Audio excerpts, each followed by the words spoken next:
राधे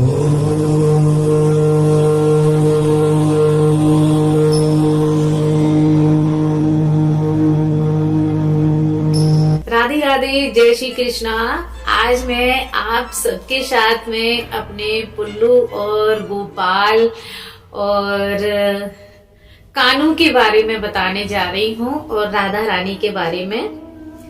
क्या है, मुझे मतलब सपने में बड़बड़ाने की आदत है। जब मुझे सपना आता है तो मैं अपने आप में काबू नहीं कर पाती हूँ और मैं बड़बड़ाना शुरू कर देती हूँ।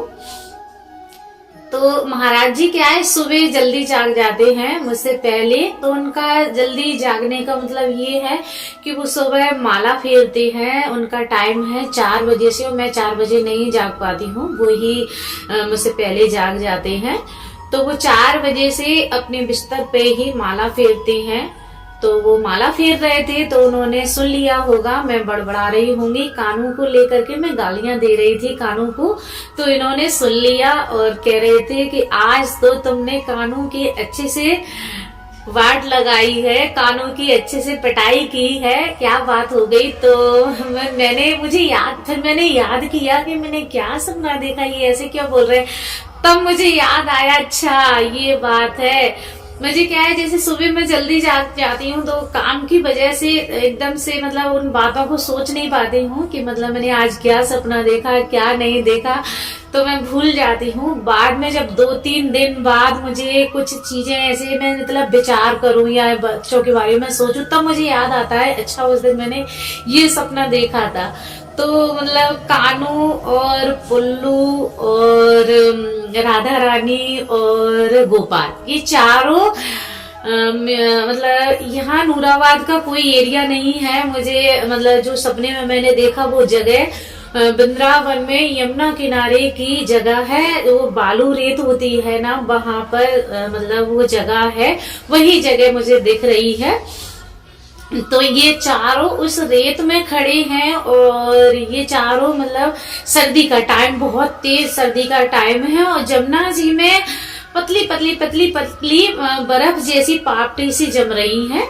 थोड़ी थोड़ी मतलब बिल्कुल एकदम कागज जैसी पतली पतली बर्फ जैसी पापड़ी सी पड़ रही है। तो मैं इन लोगों से कह रही हूँ बेटा जमुना जी में मत जाना, बहुत जोर की सर्दी है, तुम्हें ठंड लग जाएगी। तो वो जमुना जी में तो नहीं गए हैं। जो जमुना जी के किनारे पर जो बालू रेत पड़ी हुई है, उस बालू रेत को उठा करके और कानू ने ऐसे करके रेत उठाई है, मुट्ठी में भरी है और मुट्ठी में भर के और मुझे आवाज लगा रहा है, कैसे कह रहा है, अम्मा देख, ए अम्मा देख, और मुझे चिढ़ा करके और ऐसे अपने कनपट्टी पे दोनों साइड उसने लगा ली। उसमें करी, ओ मर घटा लगे, ठंड जाएगी, पानी लाइट आ नहीं रही, बार बार चली जा रही है लाइट, पानी गर्म हो नहीं पाएगा, काय को तू मरो जा रहा है, ठंड बहुत जोर की है, मत लगा, नहा नहीं पाऊंगी मैं तो।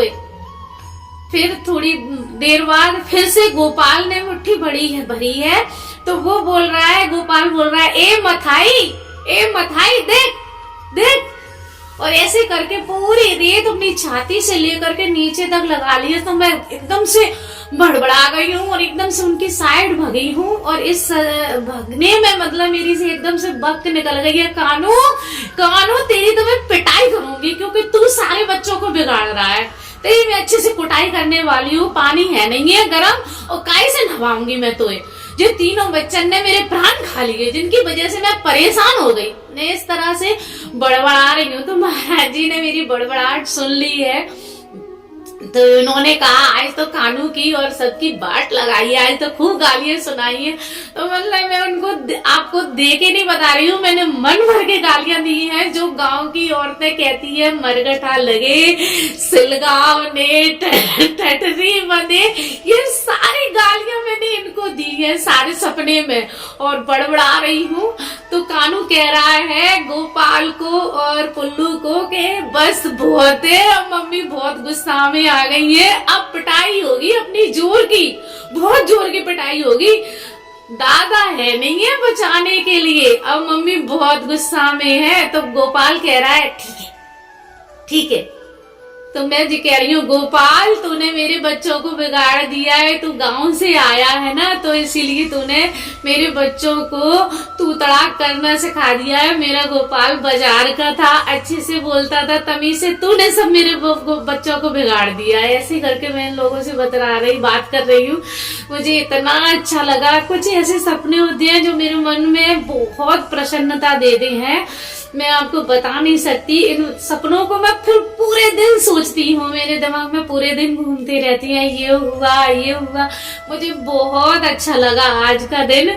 आज सुबह जब मैं जगी तो महाराज जी ने मुझे याद दिला दिया। महाराज जी का क्या है, मैंने आप सबके लिए एक वीडियो शेयर की थी इंस्टाग्राम पे, तो आपने सुना होगा। शायद आप सोच रहे होंगे कि मैं धोखे से बोल गई, गलती से बोल गई, या मतलब कुछ मुझसे मिस्टेक हो गई। नहीं, ऐसा नहीं है, मैंने सत्य ही बोला है। उसमें मैंने कहा है पति से पहले सो जाना चाहिए, पति जाग जाए उसके बाद में जागना चाहिए। इसका कारण क्या है, मेरी मम्मी बताती है। इसका मतलब ये नहीं है कि पति देव जाग गए और उनके लिए ड्यूटी के लिए लेट हो रहे हैं वो, और आप बिस्तर पे सो रही हैं। इसका ये मतलब नहीं है। इसका मतलब ये है कि पति देव की बस आंख खुल जाए, थोड़ी वो जाग जाए, मतलब वो होश में आ रहा है। ऐसा नहीं है वो गहरी नींद सो रहे हैं और आप बिस्तर से जाग गए।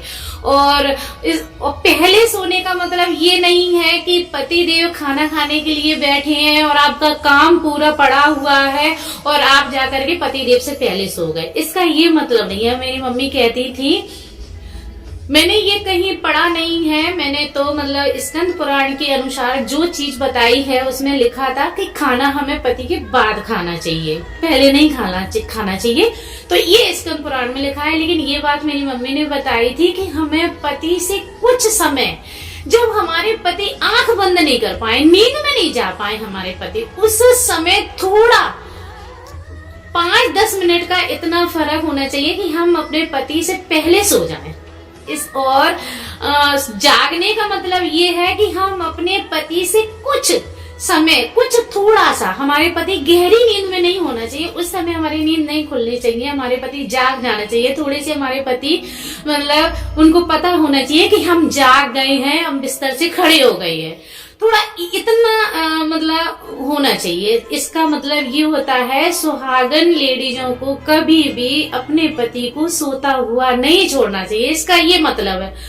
आप सोच रहे होंगे कि मुझसे मिस्टेक हो गई, मैं भूल गई। नहीं, मैं भूली नहीं हूँ। वो चीज मैंने आप सबको जानकारी के तौर पे बताया था, जानबूझ के बताया था। इसका ये मतलब नहीं है सास क्यों निकालेंगे, ये बात आप सास को भी बताओ ना कि पति, आपके पति सोते हुए नहीं हो, बहुत ज्यादा गहरी नींद में नहीं सो रहे हो, कि वो बहुत गहरी नींद में सो रहे हैं और आप बिस्तर छोड़ के खड़ी हो गई। ऐसा नहीं है, क्योंकि उस महिला को विधवा का रूप दिया गया है जो अपने पति के सोने के बाद सोती है।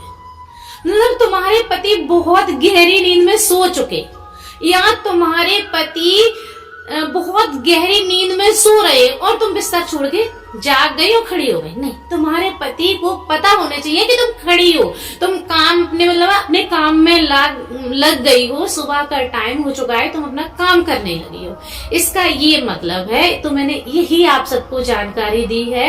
ये मतलब नहीं है कि पति बेचारे जाग गए और वो अपने काम में लगे हैं, ऑफिस के लिए लेट हो रहे हैं और आप आराम से खर्राटे भर के सो रही हैं, या फिर आप रात को सारे काम डले हैं और वो बेचारे ऑफिस से आए, वो चाय मांग रहे हैं, खाना मांग रहे हैं और आप जाकर के पति से पहले सो गई। ये मेरा मतलब नहीं है।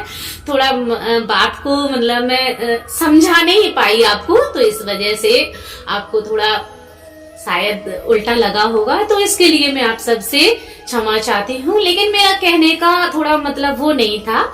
तो आप सब ये बात अपने मन में बिठाएं और अपनों को बताएं कि मतलब पति गहरी नींद में नहीं होना चाहिए, इससे पहले आप ना जागें, और पति गहरी नींद में नहीं सोना चाहिए, इससे पहले आप सो जाएं।